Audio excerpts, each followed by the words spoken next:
नमस्कार, हेडलाइंस बिहार देख रहे हैं आप। मैं हूं आपके साथ बिरजू सिंह। देश में आरएसएस तालिबान हावी है। यह बयान बीते दिन आरजेडी के प्रदेश अध्यक्ष जगदानंद सिंह ने एक बैठक के दरमियान कहा था।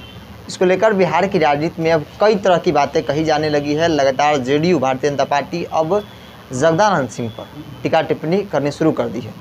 बीजेपी विधायक हैं, उन्होंने साफ साफ शब्दों में कहा है कि ऐसे बयानों से परहेज करना चाहिए। वरिष्ठ नेता हैं, इस तरीके के बयानों से आरएसएस क्या है समझने की ज़रूरत है। जगदानंद सिंह इतने वरिष्ठ नेता हैं, उनके मुंह से इस तरह के बयान जो है शोभा नहीं देता है। आरजेडी के प्रवक्ता है, विधायक है डॉक्टर रामानुज प्रसाद।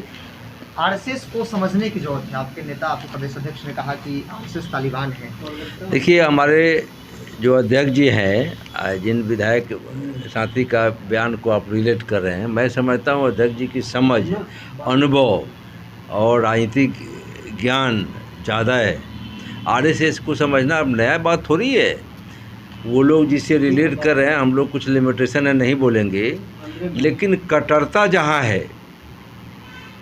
तालिबानी भी कहते हैं कि शरिया का कानून चलेगा, बुर्का पहनो, काम मत करो, ऑफिस मत जाओ, स्कूल कॉलेज मत जाओ महिलाएं, और यहाँ भी लव जिहाद होता है, यहाँ भी मॉब लिंचिंग होता है, यहाँ भी जाति के नाम पर सताए जाते हैं, गरीब गुरबा का हकमारी होता है, आरक्षण छीना जाता है, पढ़ने के रोजगार छीने जाते हैं, पढ़ने के हथकंडा अपनाया जा रहा है, नहीं पढ़ने दिया जा रहा है।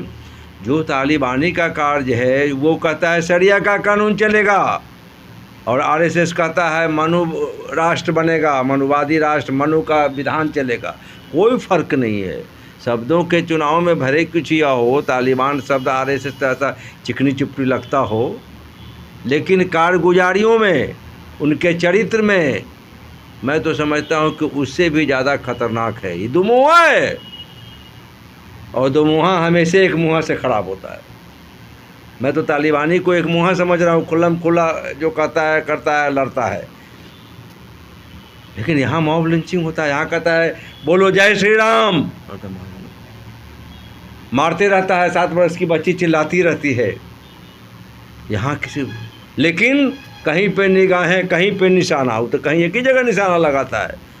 यहाँ अति माइनॉरिटी के लोगों को परेशान करता है, मारता है, हक छीनता है हिंदू के गरीबों का, पिछड़ों का, ओबीसी का, ईबीसी का। तो उससे ज़्यादा खतरनाक है, मैं तो मानता हूँ। तालिबानी को तो हम कम ही खतरनाक मानते हैं कि सीधे सीधे लड़ता है, ये छुप के लड़ता है। ये दीदी वो दीदी कहता है, एक तरफ अस्पताल लाश गिनते रहता है, एक तरफ जब वोट करता है तब वो पुलवामा हो जाएगा, बालाकोट हो जाएगा, जय श्री राम हो जाएगा, तो वोट ठग लेता है गरीबों का भी, लेकिन हकमारी गरीबों का ही होता है।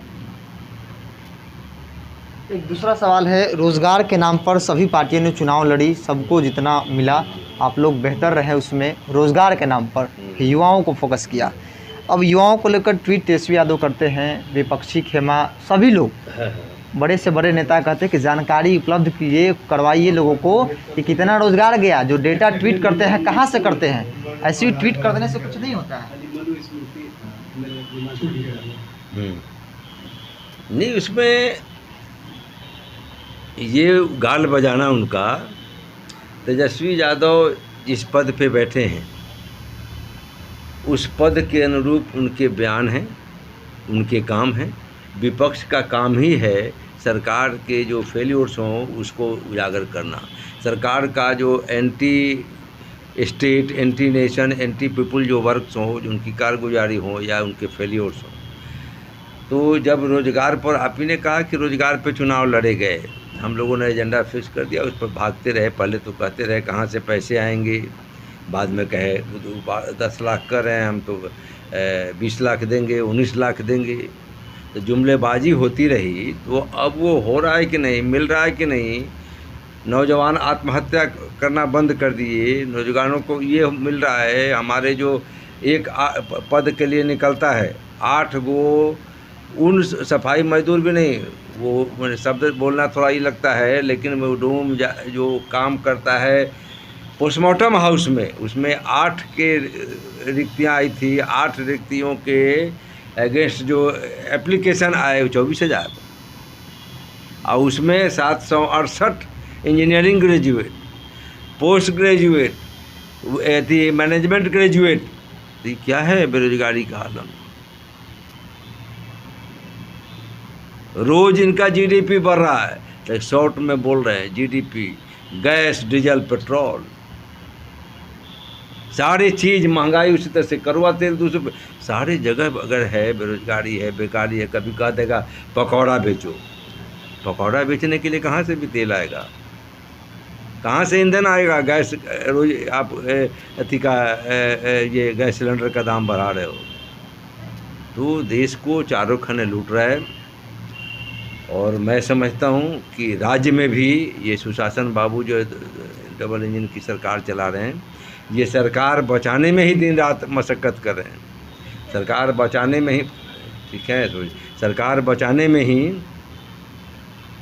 वो उनको मजबूरी में बैठाए हुए, और ये उसमें अपने को बैलेंस करने में सरकार तो पूरा, आप देखिए अपराध का, कल का अपराध का डेटा देख लीजिए, क्या डेटा आया है।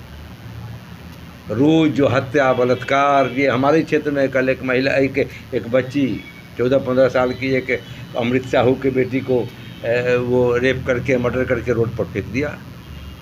हम लोग दिन भर लॉ एंड ऑर्डर में परेशान रहे। तो ये स्थिति है कि ना यहाँ बच्चियाँ सुरक्षित है, ना कोई पुरुष सुरक्षित है, ना नौजवान सुरक्षित है, ना बुजुर्ग सुरक्षित है, ना किसान सुरक्षित है, ना मजदूर है, और नौजवान बेरोजगार होकर के आत्महत्या कर रहा है। तो जो लॉ एंड ऑर्डर को लेकर लगातार सवाल उठ रहे थे, इन्होंने भी अपने क्षेत्र का एक उदाहरण दिया। जाति जनगणना को लेकर जिस तरीके से आपसी विवाद जो है जेडीयू और बीजेपी के बीच बढ़ रही है, साथ ही साथ जगदानंद सिंह के उस बयान को लेकर आरएसएस और बीजेपी की तरफ से लगातार कहा जा रहा था कि समझने की ज़रूरत है। डॉक्टर रामानुज प्रसाद ने आपको समझाया कि आरएसएस का मतलब क्या है और तालिबान से क्यों जुड़ रहे हैं। देखते रहे हेडलाइंस बिहार। नमस्कार।